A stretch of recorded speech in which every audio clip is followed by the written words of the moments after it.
নমস্কার বন্ধুরা, আজ বানাচ্ছি একদম বাঙালির জিভে জল আনা একটা মিষ্টি মিনি রসমালাই। মিনি রসমালাই কেন বললাম? রসমালাইয়ের সাইজগুলো আমরা একটু ছোট ছোট রেখেছি, সেই জন্য এর নাম মিনি রসমালাই দিয়েছি। এতটাই ক্রিমি আর এতটাই স্পঞ্জি হয়েছিল রসমালাইগুলো যে না খেলে বুঝতে পারবেন না। তো কিভাবে আমরা এই মিনি রসমালাইগুলো তৈরি করেছি চলুন দেখে নিই। প্রথমে কিন্তু আমরা বাড়িতেই এর ছানা তৈরি করেছিলাম দুধ কেটে। 1.5 লিটার মতো দুধের ছানা আমরা তৈরি করে রেখেছিলাম। প্রথমে 1.5 লিটার দুধে আমরা 2টো লেবুর রস দিয়ে ছানাটা কেটে একটি কাপড়ের সাহায্যে বেঁধে একটা জায়গায় ঝুলিয়ে রেখেছিলাম যাতে এক্সট্রা জলটা বেরিয়ে যায়। এবারে ওই ছানাটিকে একটি পাত্রে নিয়ে হাতের সাহায্যে প্রথমে ভেঙে নেব, তারপরে খুব ভালোভাবে একটু দলে নেব। দলে নেওয়ার পর হাতের সাহায্যে খুবই আস্তে আরামসে এটাকে প্রায় 10 থেকে 15 মিনিট বা তার থেকে একটু বেশি সময় ধরে হাতের সাহায্যে ভালো করে দলে নিতে হবে, যাতে একদম মসৃণ হয়ে যায় আর হাতে লেগে না থাকে আর তেল তেল ভাবটা চলে আসে। তাহলেই বুঝতে হবে কিন্তু আমাদের ছানাটা রসগোল্লা বানানোর জন্য একদম পারফেক্ট হয়ে গেছে। তো এখানে ছানা বানাতে বানাতে কেন জানি না মনে হচ্ছিল একটু ড্রাই হয়ে গেছে, মানে জলটা বেশি হয়ে গেছিলো, মানে বেশি বেরিয়ে গেছিলো। সেই জন্য আমি এখানে 3 থেকে 4 চামচ মতো দুধ দিয়েছি। আপনাদের যদি এভাবে হয় তাহলে আপনারাও একটু দুধ যোগ করতে পারেন। তারপরে আবার ভালো করে মথে নিতে হবে। দিলেই কিন্তু আমাদের রসগোল্লার যে শেপটা হবে সেটা ফেটে যাবে না, আর রসগোল্লাটাও কিন্তু একদম পারফেক্টভাবে তৈরি হয়ে যাবে।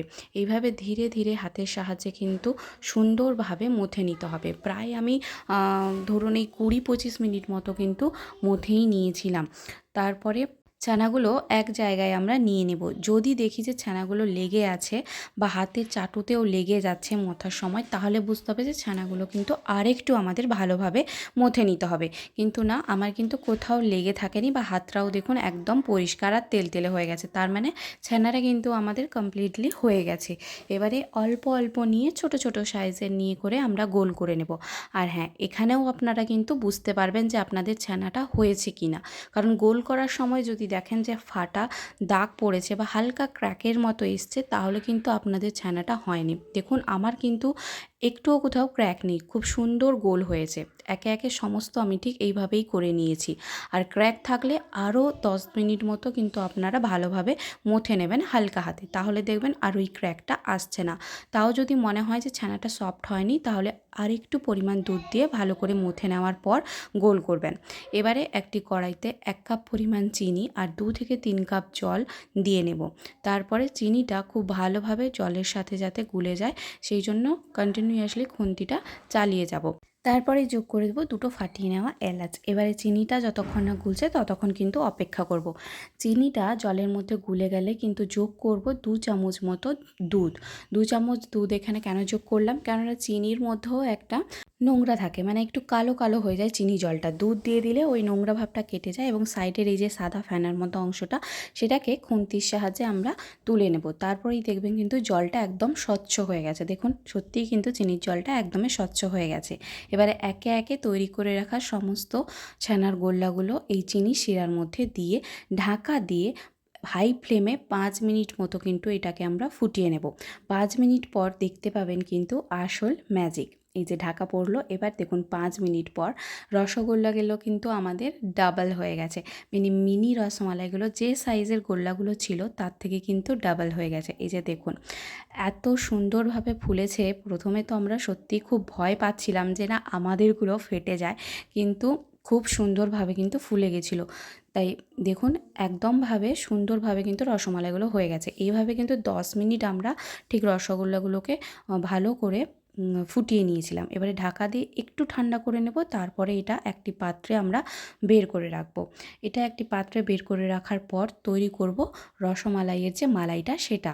প্রথমে একটি কড়াইতে আমরা নিয়ে নিয়েছি 1 লিটার দুধ। দুধটাকে ভালো করে জাল দিয়ে দুধটা ফুটে এলে তার থেকে 2-3 হাতা মতো দুধ একটা বাটিতে আমরা বের করে রাখবো। 2-3 হাতা দুধ বের করার পর তার মধ্যে দিয়ে দেব 1/3 কাপ পাউডার মিল্ক। এটা দিলে আমাদের দুধের টেক্সচারটা কিন্তু একদম মালাইয়ের মতো হয়ে যাবে, মানে একদম ক্ষীরের যে মালাই সেটার মতোই কিন্তু টেক্সচার চলে আসবে, তাই জন্য চেষ্টা করবেন পাউডার মিল্ক দেওয়ার। এবারে পাউডার মিল্কটা ওই দুধের মধ্যে আমরা মিশিয়ে আরও 5 মিনিট ফুটিয়ে নেব। তারপরেই কিন্তু যোগ করব রসমালাইগুলো। কিন্তু তার আগে যে এই যে রসে ভরা ছিল রসগোল্লাগুলো, ওই রসগোল্লাগুলো এক এক করে সমস্ত রস এভাবে ভালো করে কিন্তু চিপড়ে বের করে নিতে হবে। এক একটা রসগোল্লা ঠিক এইভাবে কিন্তু বের করে নিয়েছি আমি রস। তারপরেই দুধে আমরা এই রসগোল্লাগুলো কিন্তু ছেড়ে দেব। রসগোল্লাগুলো দেওয়ার পর আমরা এটাকে প্রায় 5 মিনিট মতো ভালোভাবে মিডিয়াম ফ্লেমে ফুটিয়ে নেব, যাতে দুধটা খুব ভালোভাবে মানে মালাইটা খুব ভালোভাবে রসগোল্লার মধ্যে চলে যেতে পারে। তারপরেই যোগ করব একটা ছোট এলাচ। দুধটা ভালোভাবে ফুটে এলে, অর্ধেক হয়ে এলে এবং গাঢ় হয়ে এলেই কিন্তু যোগ করব পরিমাণ মতো চিনিটা। আপনারা আপনাদের মিষ্টতা অনুযায়ী কিন্তু দেবেন, যেহেতু রসগোল্লাতেও চিনি ছিল সেই জন্য কিন্তু মেপে ঝুঁকে চিনি দেবেন। আর আমরা এটা পাউডার মিল্কও ইউজ করেছি, পাউডার মিল্ক একটু মিষ্টি হয় সেই জন্য। দেখুন একটু ফুটিয়ে নেওয়ার পর দুধটা গাঢ় হয়ে এলেই কিন্তু তৈরি হয়ে যাবে আমাদের রসমালাই। তো এবারে ভেঙে দেখাচ্ছি যে রসমালাইটা ভেতর থেকে ঠিক কতটা নরম আর স্পঞ্জি হয়েছে। দেখুন একদম পারফেক্ট কিন্তু মিনি রসমালাই আমাদের তৈরি হয়ে গেছে। রেসিপিটি ভালো লাগলে অবশ্যই একটি লাইক করবেন আর শেয়ার ও সাবস্ক্রাইব করে আমাদের পাশে থাকবেন। ধন্যবাদ।